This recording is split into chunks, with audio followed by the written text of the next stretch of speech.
All right, well, good afternoon and welcome to WiLSWorld Shorts. Just going to share my screen really quick.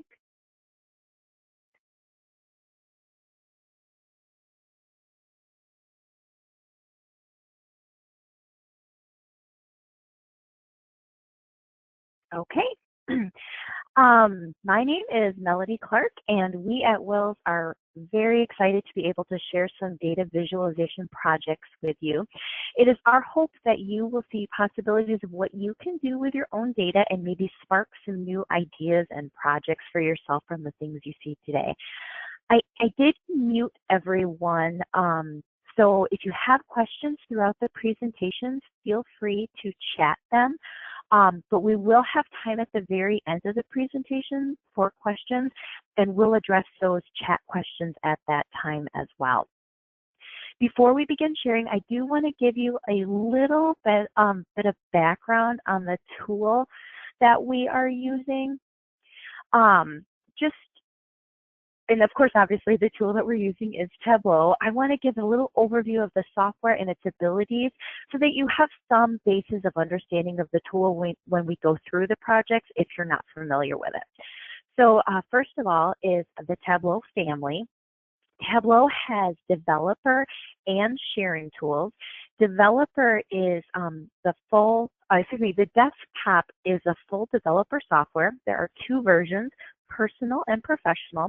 The major difference between these two are the amount of data sources that you connect to. So Tableau Public is free and has all the functionality of Tableau Desktop when creating visualizations, and it's a great option if your data can be shared. So that's kind of the only caveat there. The sharing, also there is a new product called Tableau Prep that just launched in May. Prep is designed to basically work with desktop, and it allows users to prepare their data by cleaning, aggregating, and merging data for analysis within Tableau. So that takes us to the sharing tools. Some of the sharing tools include Tableau Server, which is basically an application used to share and interact with the visualizations within an organization. Tableau Server can also be used to assist in sharing data sources. Excuse me. Tableau Online has the same functionality of Tableau Server, but it's hosted by Tableau within their cloud.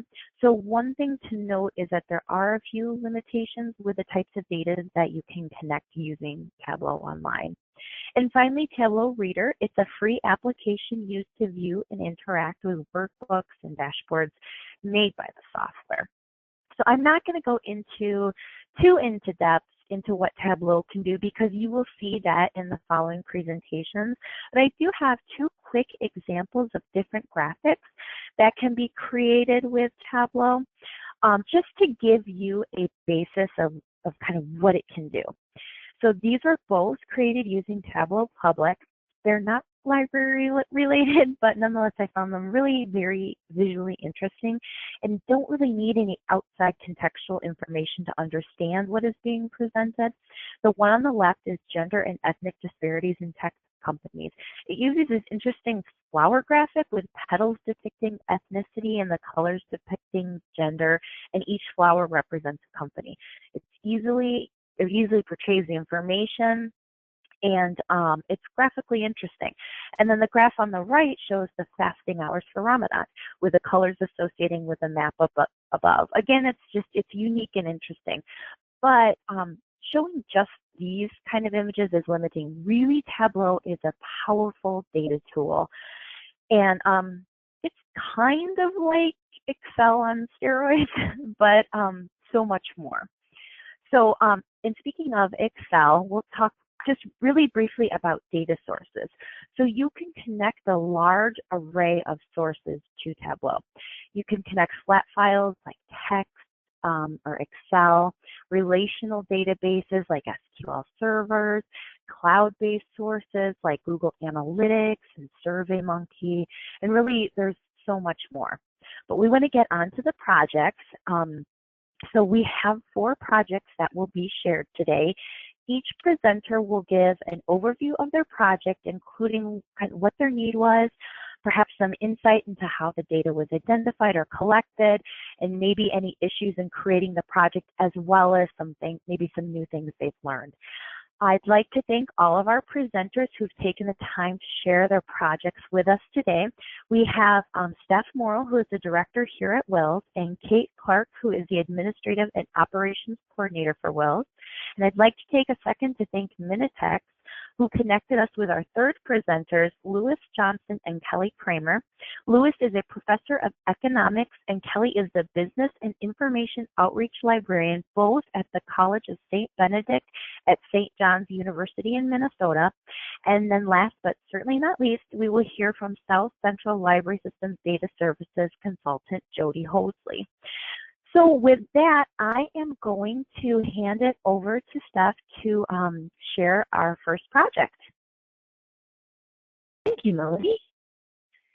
I am the new presenter, so I'm going to go ahead and share my screen and hang on just a second. So before I get started with my project, I did want to tell you a little story about why we're approaching the webinar today the way that we are, and focusing a little bit more, not just on the visualizations, but on the data too. So before I tell you this story, though, I do have a bit of a disclaimer. It does involve hunting. I live in rural Wisconsin, so this type of conversation isn't like atypical. So we were at dinner with some friends, and this person that we were having dinner with knew we were interested in data, and he had gotten this chart in the mail. Let me just pull this over so you can see it. He'd gotten this chart in the mail that day, and a letter that he received from an organization within Wisconsin. And I'm sorry, it's not a great photo of the chart, but I think it'll be enough so you can understand what happened. So he shared this chart with us, and it was concerning to him. He didn't think it seemed right, because this line up here was crossbow, and it was so high. This is really supposed to be depicting like how successful these different types of hunters were, and it was accompanied by a letter that was talking about how crossbow hunters were harvesting way more deer, and it was an issue for anybody who wasn't hunting with a crossbow, because it was going to hurt their chances of being able to get their own deer when they were hunting. And he thought it just didn't seem right. Like, it felt like it was implying that there were way more crossbow hunters harvesting more deer than gun hunters. It just seemed weird. You can't see this, but they had included the data they used on the side, and we're looking at it, we're like, this just seems weird to us too.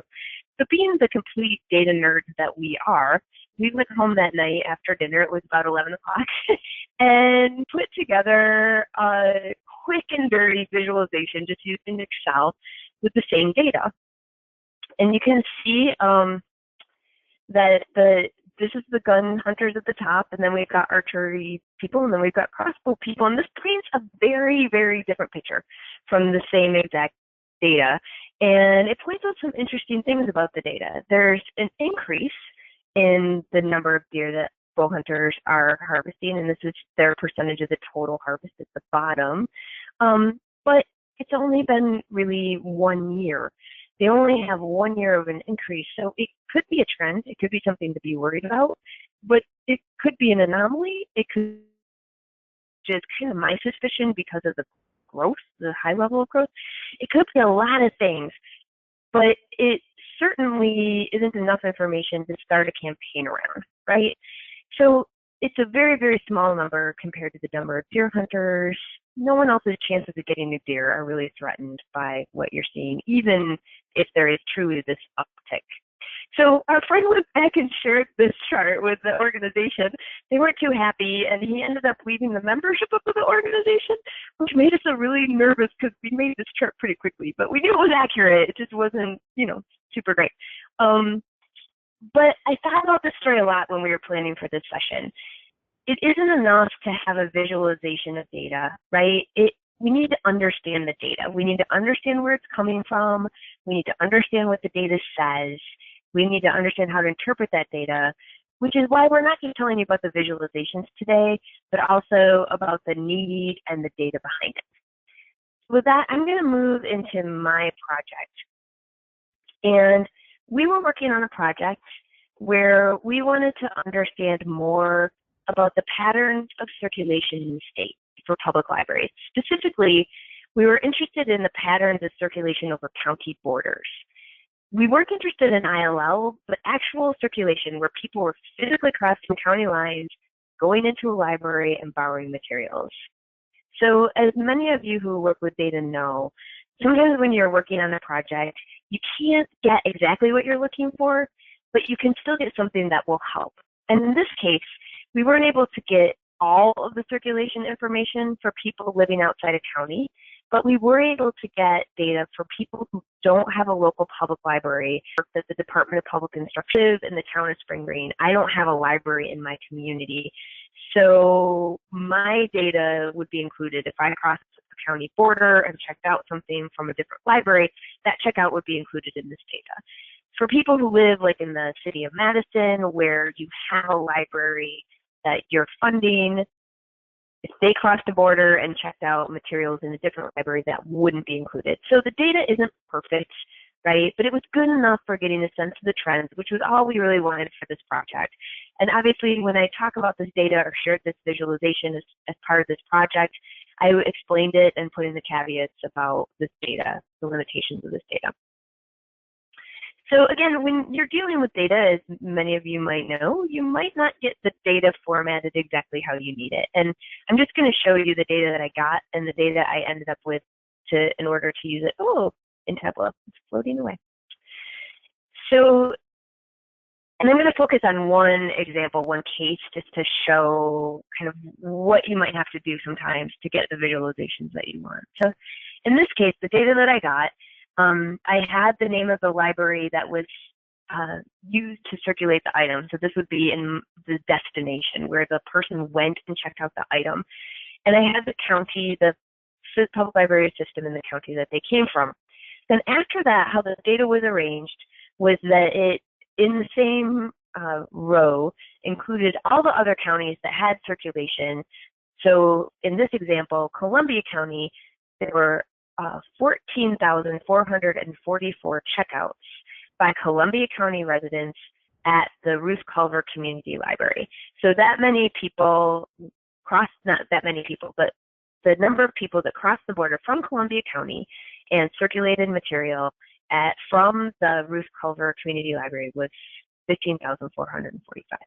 Okay, so they just kept repeating this data, right? So this is Columbia County, this is Dane County, this is Richland County, which is the one we're going to focus on, et cetera, et cetera, et cetera. So all the counties came in one row. And as you know, if you work with data, it's not always the ideal way to get data. So I had to do some work to separate it out and to do some other things. And this is how the data ended up. So I had the library and I had the system.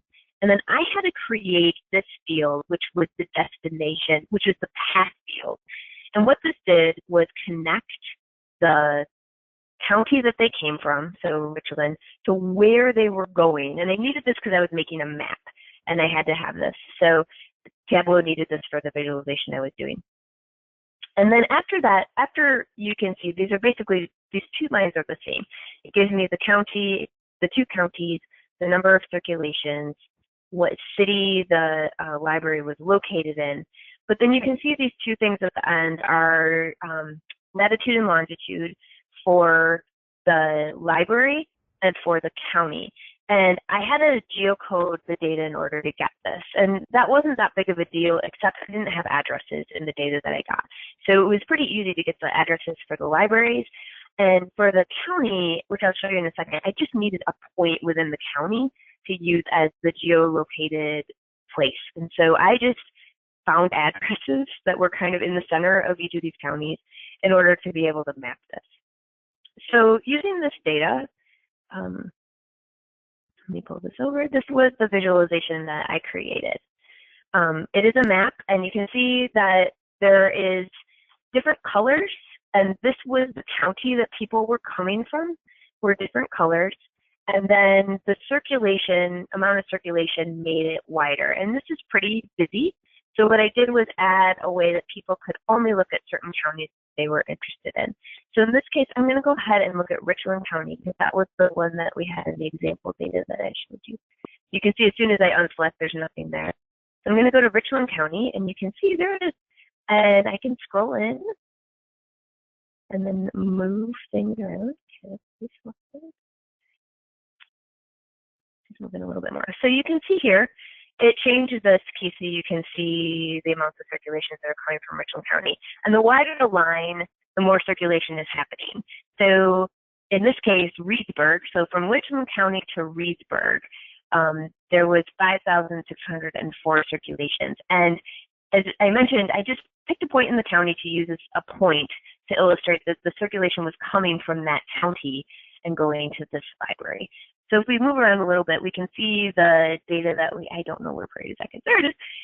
You can see that was the data that we had looked at, right? That this is the origin of Richland County, and they were going to the Prairie du Sac Library, and there were 21 circulations from that in the data set that we used for a year. So we were able to use this for our project, and another cool thing that we could do too is that this is obviously a ton of cases, and it was, even if there was one circulation from one county to another, the people that we're working with were really interested in large volumes. They wanted to see where the biggest volumes were happening. So using Tableau, we're able to edit the filter out and say, okay, I only want to see when there's more than, like 500 circulations. And so then that really cleaned up the map and gave a really nice picture of where the highest numbers of circulations were happening across counties. And people can hover and see where all of these different, larger circulations are happening. That's all I had. So I'm going to turn my screen, the presenter, back. Or Melody, you can take it back, right? I don't have to do anything. Thank you so right. much, Steph. Thank you. That was wonderful. All right. Now I am going to hand it over to Kate Clark. Kate? All right. Did you pass me the presenter, and can you hear me? There we go. We can hear you. You sound great. All right. I'll go ahead and share this. Okay. So the project I am going to share is something we did for our strategic planning service here at WiLS. You can see a little bit of it here on this screen, but I'll start with kind of talking about the background. So at the end of a strategic planning project, a library comes out with this essentially list of activities to prepare or to complete over a period of time. And that's the strategic plan. So this was, what we wanted to do was help the library to prioritize those items, to figure out where low-hanging fruit is, to figure out where things are going to be expensive and may take more planning and project management to achieve. And so it's really just taking all of those possible activities and identifying which ones are the ones that are actually possible to do, and how are we going to approach and prioritize them. So to do this, we started with a survey, and the survey just went out to library staff. And it was essentially a list of activities, and for each one, each staff member would say, I think this is a low investment activity, I think this is a high impact activity. So they're essentially rating these things on a scale. And what we got was this spreadsheet out of SurveyMonkey. So for every one of these activities, so say develop a teen advisory board, each respondent has said how much impact they think this will have and how much investment they think this will take. So you can get sort of an impression looking at this raw data that it looks kind of like a teen advisory board is going to be a lower investment project and maybe sort of middle range on impact. But it's not very, looking at this text data, you're kind of going with your gut. So we tried to make this just a little more formalized. And the first thing that I did was take all of these text scores and convert them into number scores. So we said a low investment, a very low investment is a 1, a low investment is a 2, and so on. So then this is what we actually ended up using in Tableau with these numeric scores. So when we connected this, I started by making this grid. So here, this is based on what's called an Eisenhower decision matrix, where you take things and rate them based on their urgency and importance. And where you want to be working is this upper left quadrant. So this in our impact and investment analysis, this is things that are going to have a high impact with a low investment. So they've got a negative investment score, meaning we took those 1 through 5 scores, we shifted them down 2 points. So we have a scale of essentially -2 to 2 for very low to very high. So they're low investment, but they're positive on impact. So these are the places we think we might start. In this graph, they're color-coded by strategic initiatives, and there are these trend lines. So the trend line, if we filter this, you can see first that this awareness initiative has the highest trend line, which means overall, these are things we think can be accomplished, can have the highest impact with the lowest investment. So these are essentially awareness is something we can get right on and achieve something with an impact right away. If we filter this, you can see more easily kind of where things fall in relation to that trend line.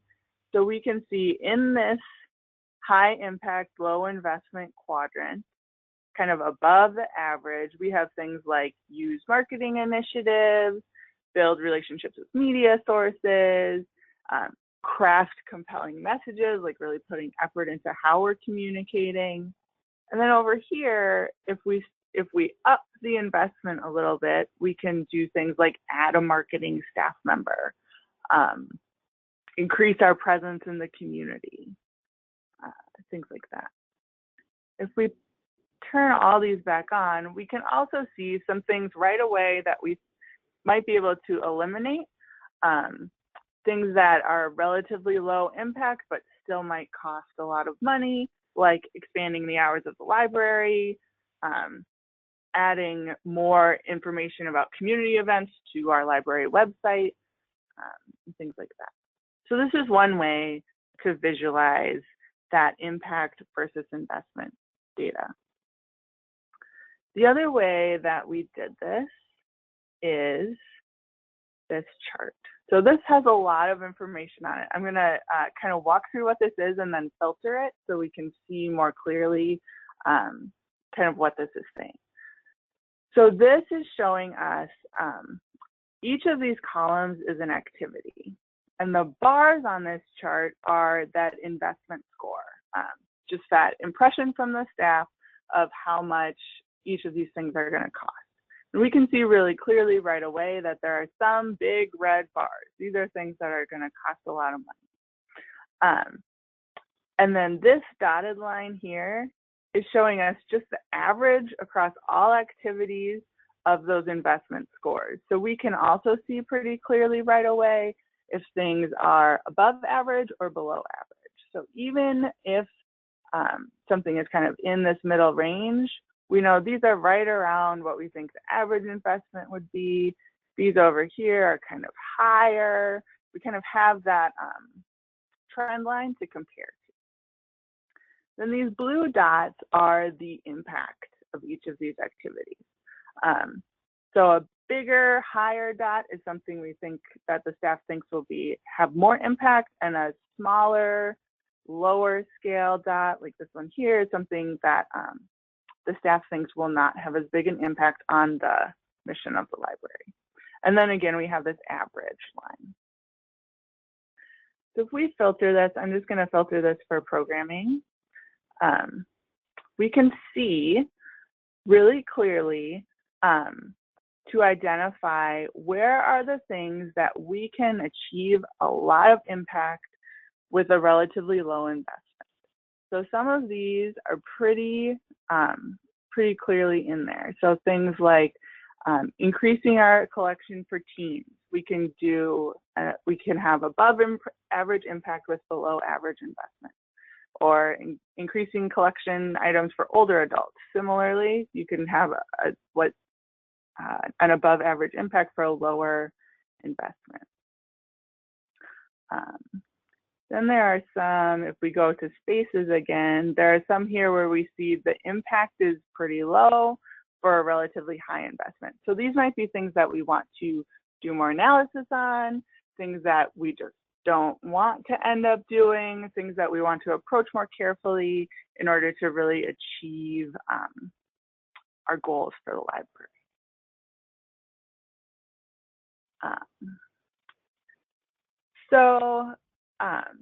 One thing that I wanted to do, but wasn't able to do in this data is kind of show the things where staff members really differed on their opinions. So this is averaging across everything. So another way we could improve this is to kind of either get rid of the outliers or acknowledge that they're there. So if there's something where 6 staff members said, oh, I think this is gonna be awesome for our library, and 3 said, I don't really know, those might be things that we want to discuss. I guess one of my next steps would be finding a way to make that clear in the data where there are outliers. The other thing is that because this is survey of library staff, there's really only 10 people responding. So the data here is very much, it's about people's impressions, and it's not a huge data set to normalize. So those are kind of just things to consider as we look at this. So yeah, I guess we're doing questions at the end. So is there anything else you want me to share? Oh, that's wonderful. Thanks so much, Kate. Yeah.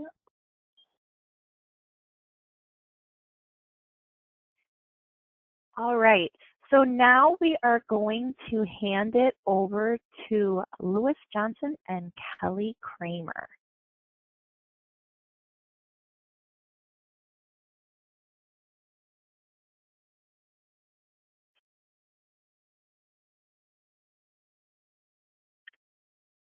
All right.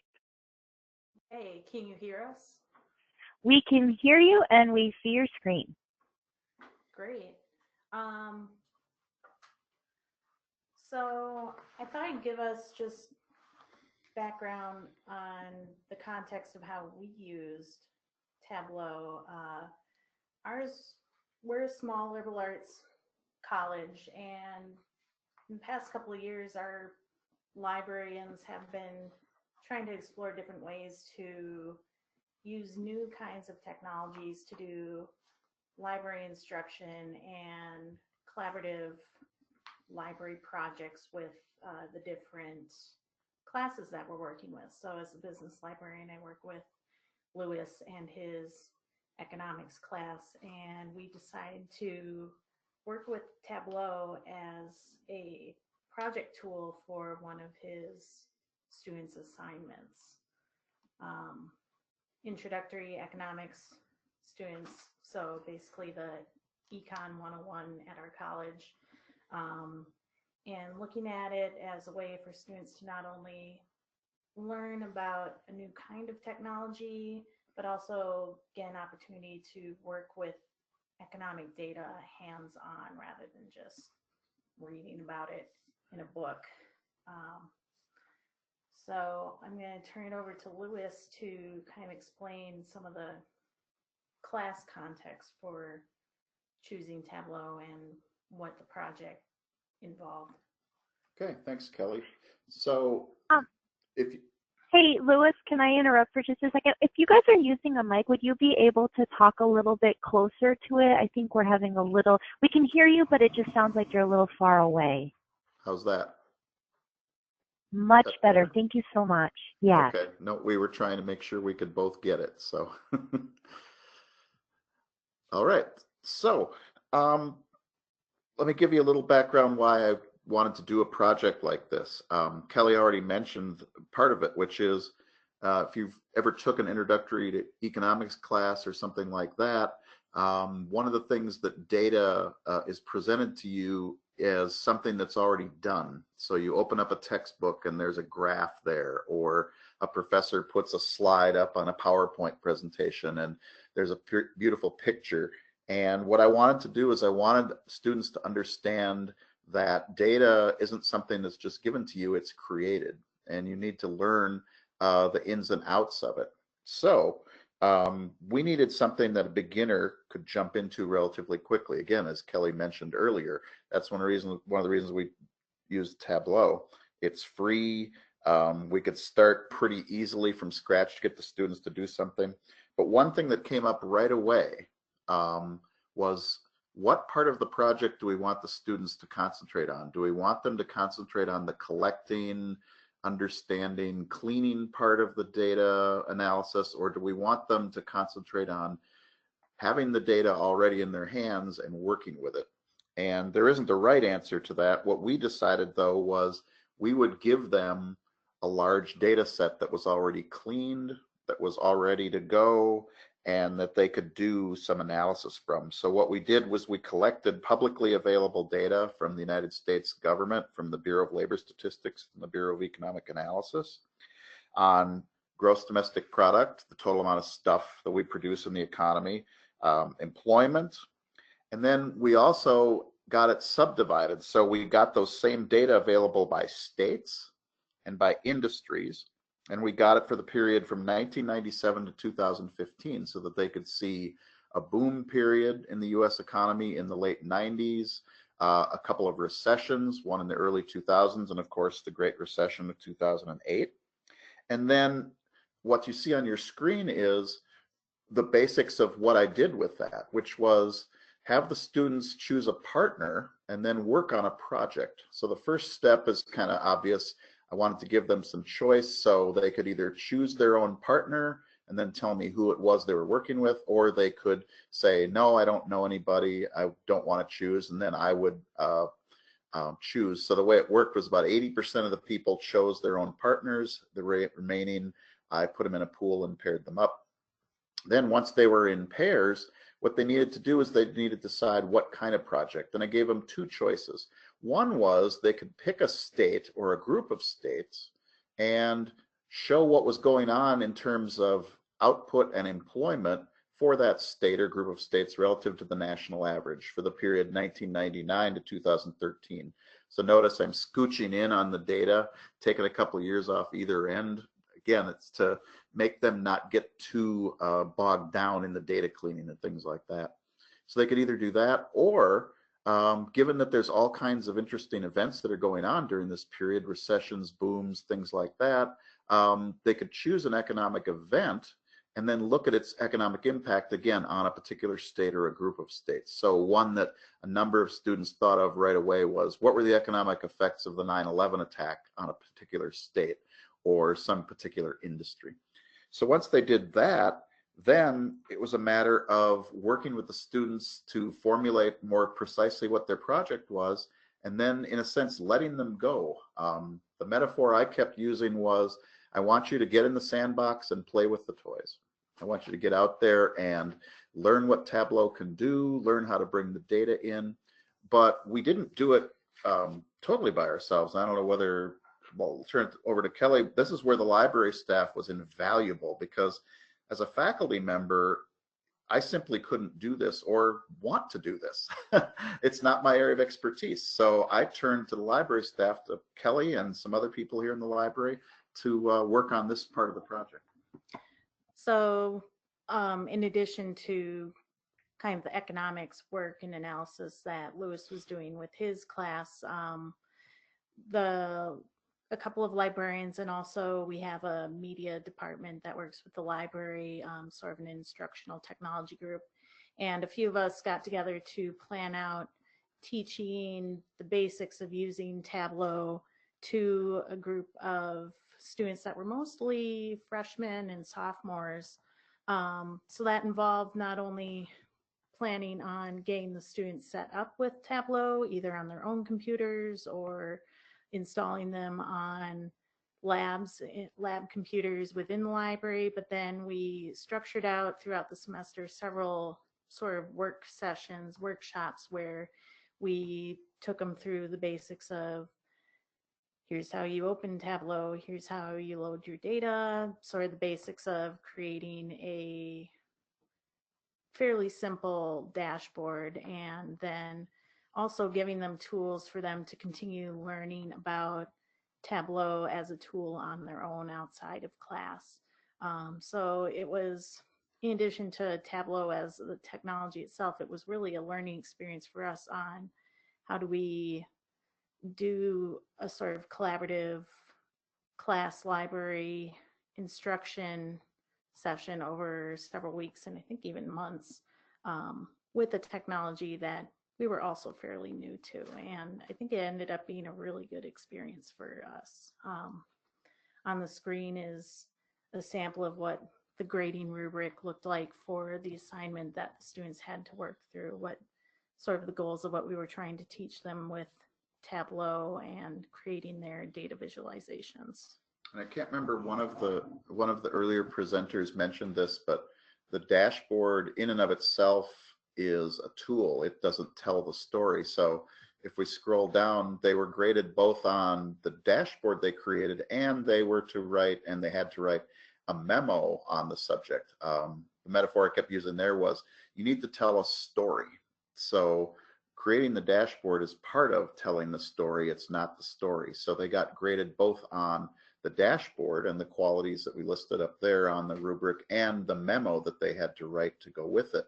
And this is more of a traditional writing rubric, you know, where you have the topic and so on. But what we found was there were some groups that did really well on one, there were some that did really well on the other, and maybe it didn't do so good on the memo and did well on the dashboard, or vice versa. And then there were a number of people who weren't able to do either one, but there were lots who were able to do both. And it met my goal splendidly, because I really want them to get the idea of storytelling. That's at the heart of it, that you need to be able to tell a why something happened and how something happened story, and not simply point to some data and say, well, here, this is what's going on. So here's an example of a dashboard. For example, this group of students, this pair of students, looked at the impact of the Affordable Care Act. And so what they decided was, let's take a look at a particular state. So they chose Massachusetts, looked at its economy in terms of, for example, its total GDP, and in particular its real GDP, so its standard of living, and then asked, well, how would the Affordable Care Act show up in a particular industry? So they chose ambulatory healthcare services, basically ambulances and other ways to bring people to clinics, hospitals, and emergency rooms. And one of the things that jumps out in that data is that the percent of Massachusetts GDP that's accounted for by ambulatory healthcare services roughly doubled in the period from 1997 to 2013. So it was a relatively fast-growing industry. And they wrote a nice memo about how you know, this was something that you could think about either as a business opportunity if you were looking at it from that perspective, or if you're a public policy person, well, wait a second, do we want this to happen? Are there ways to deal with it? It was very clever, but it really hit the goal of the project, which is I want them to get their hands dirty with the data. I want them to think about a question and then use the data results to tell a story that answers their question.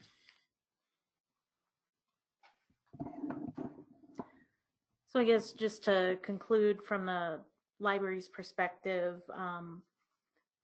it was a really good learning experience to work with Tableau sort of as a trial run for a new kind of collaboration that the librarians were looking to create, not only with faculty, but with our media and IT instructional technology group. I think this was sort of a pilot run that has since evolved into a lot more librarian, faculty, technology staff collaborations with other kinds of tools, so video tools, doing 3D printing, other things like that.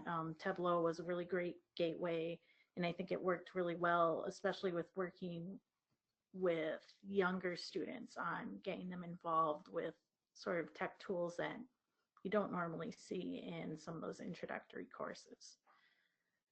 And I think that's what we have to share. If there are more questions, we'll take them at the end. Thank you so much for sharing your project. That was really interesting, and it's so awesome to see that you're doing this at an introductory level with your students. So thank you very much. All right, and now we are going to hand it over to our final presentation, and that is Jodi Hosley. So one second, and I'm going to just switch presenters to Jodi. Can you hear me okay? We can. All right, Okay. Jodi, thank you. Do you see South Central Library System? Okay.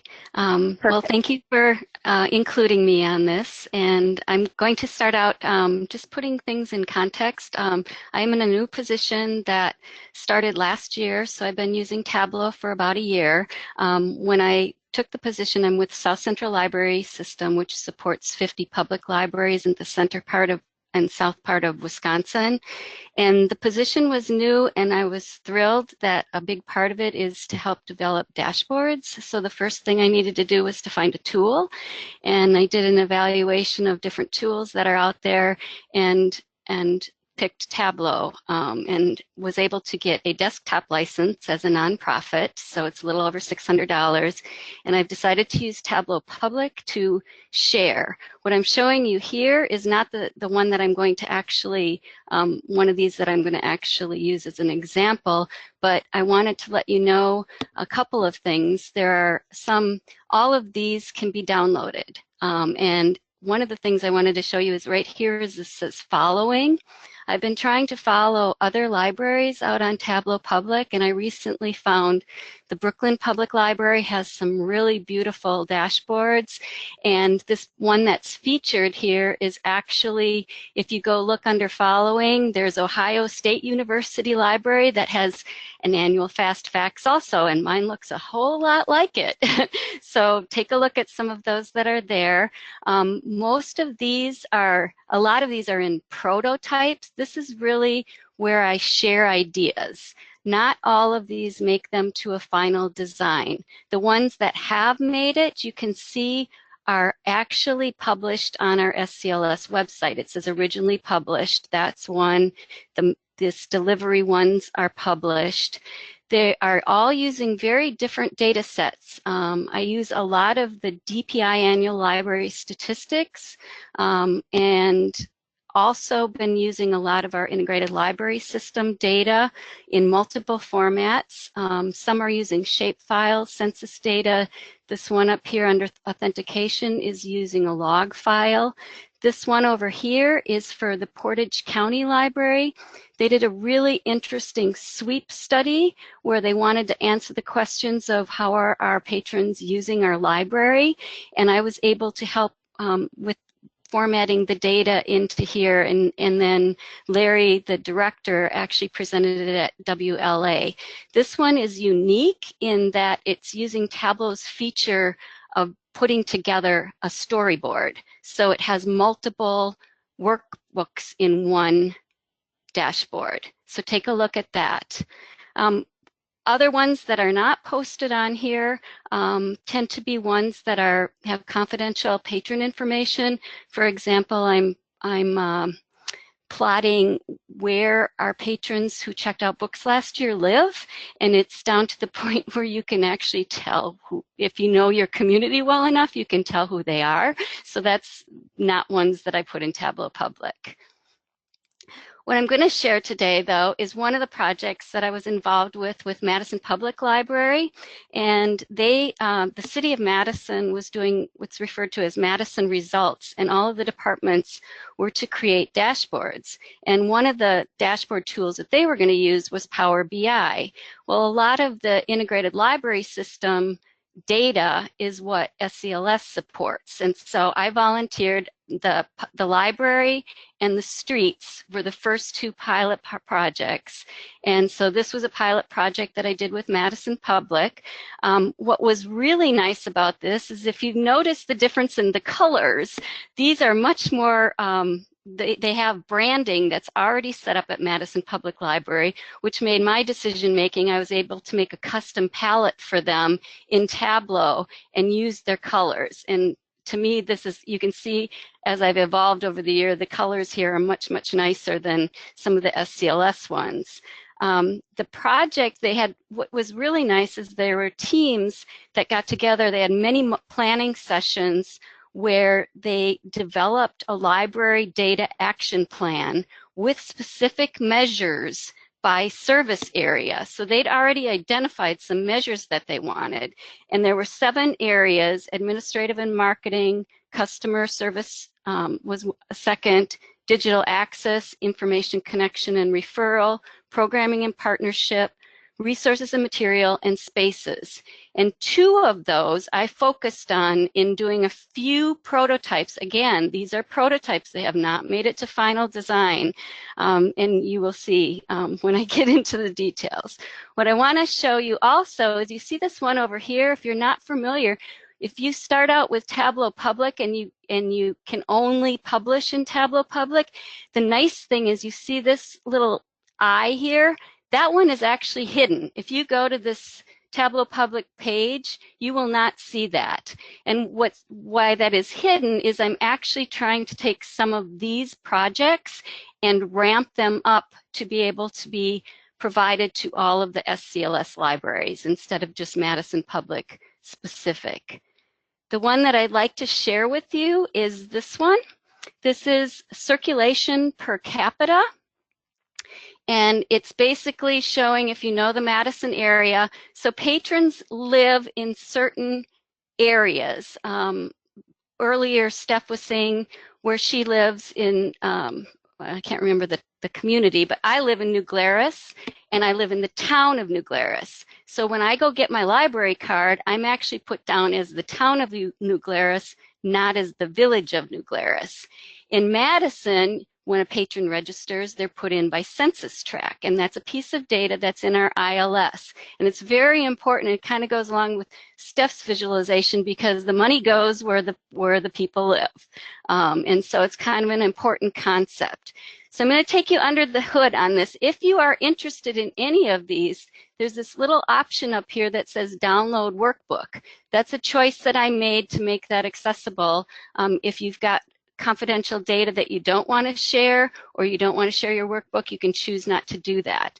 But I chose to do that, so I'm going to take you down, and you can notice, since I have done this in February, this font is really ugly, and it's because I'm on a different version now. So this is the one that I downloaded from the site.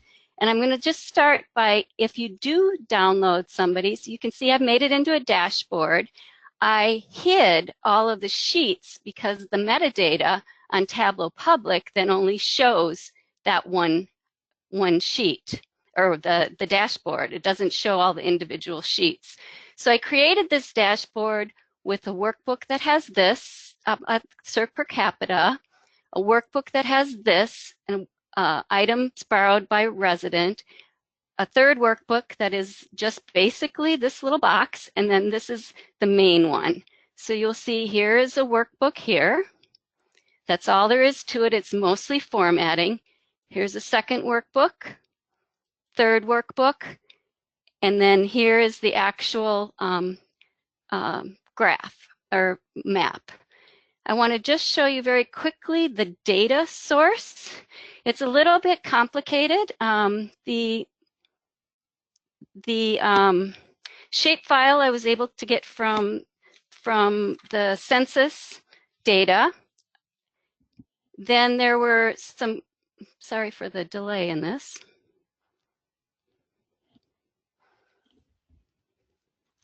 From FactFinder is basically where I got a shapefile.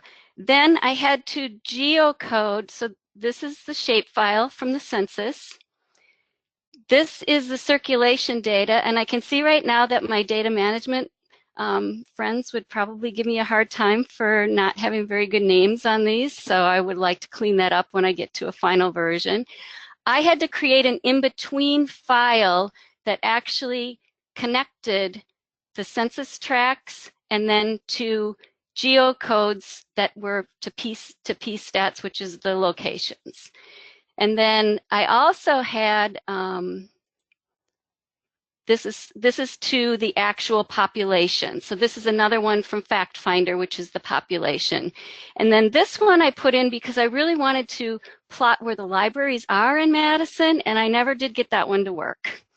So going over to the actual, apologize. Take a look at this. I can see that I'm running out of time, but if you've got any questions, probably the biggest challenges that I had was there was a calculation for the Madison population that I had to use what's referred to as a level of detail calculation to basically fix a variable to get the right output. There were some challenges with, I didn't realize that certain census tracts go into multiple communities, such as as Madison is growing. So I had to learn a lot about geometry of the shape files.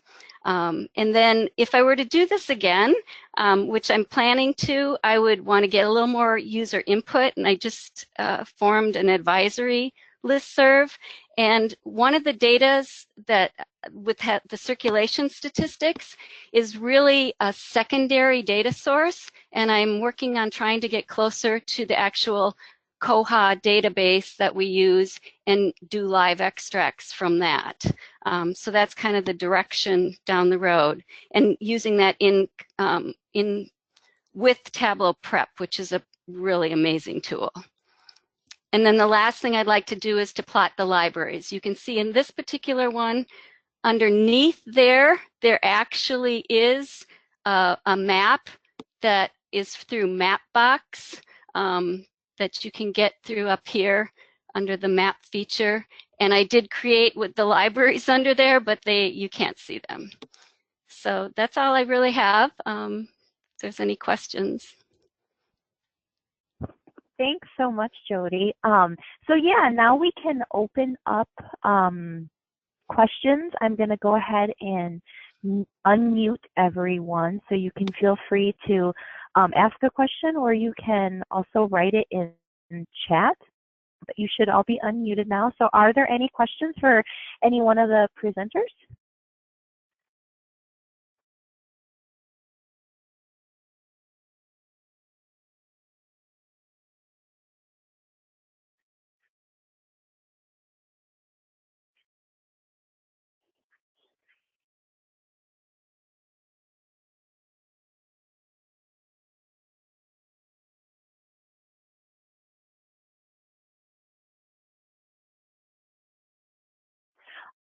All right, well, I'm not hearing or seeing any questions. So, well, I would just like to thank all of our presenters today for taking the time out of your busy days. We do have a question. Oh, yeah, go ahead, Joe. Can we talk about, can anybody speak about the accessibility of these resources for folks with visual disability, color blindness,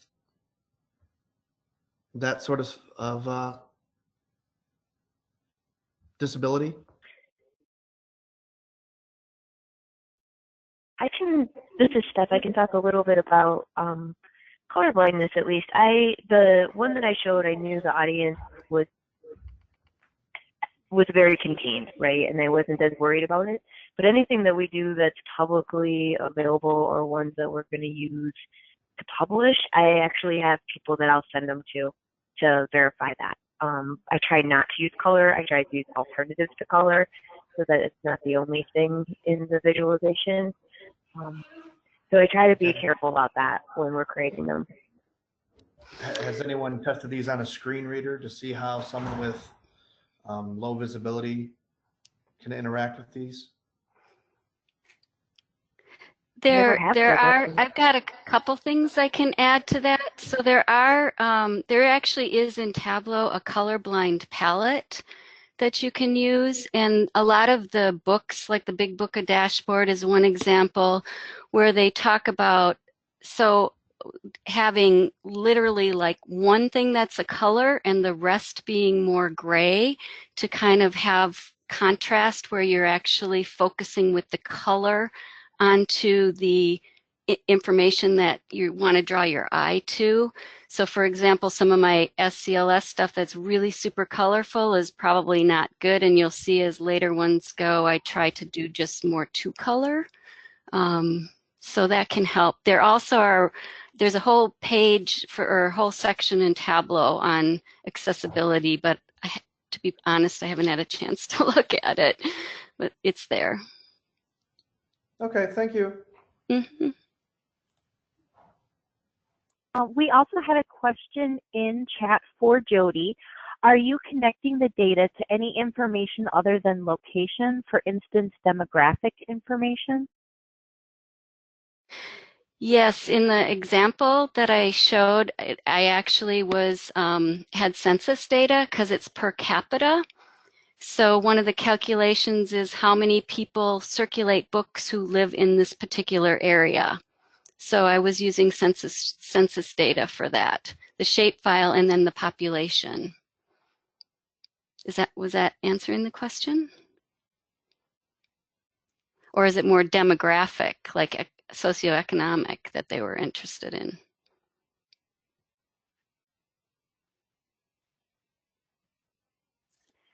Dave, did you have any follow-up questions? There are actually some built-in, I don't know if you can bring the screen back over to me, but I can show that under map, there is a feature called map layers. And I can share it with you, Jodi. Okay, are you seeing the map again? Not yet. I think you just have to show your screen. Okay, I'm sorry. So in this case, I have a map. Okay, in this case, I have actually created a background map in Mapbox, but if I go back to the Tableau, then you will actually see there's this section down below here. There's various layers. You see the background changed here when I changed that. I can go back and I can show you again. That's something that I created in another party's in Mapbox. But if you go, I'm going to use just the Tableau defaults. You can actually then, put the county names and the county borders. But down below here is all kinds of demographic data that hooks to the map that can be used. I don't know if that helps.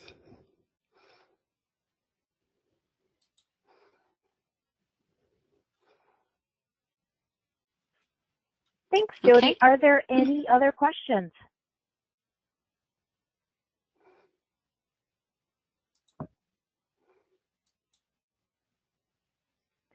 All right. Well, thank you so much, everyone, for joining us, and thank you very much to the presenters for sharing your projects. They were all super interesting and really great to see the diversity in the projects that you're doing. So again, I would like to thank everyone for joining us today, and we did record this, so we will have it available if anyone would like to access it in the future. Thanks, everyone, and have a fantastic day.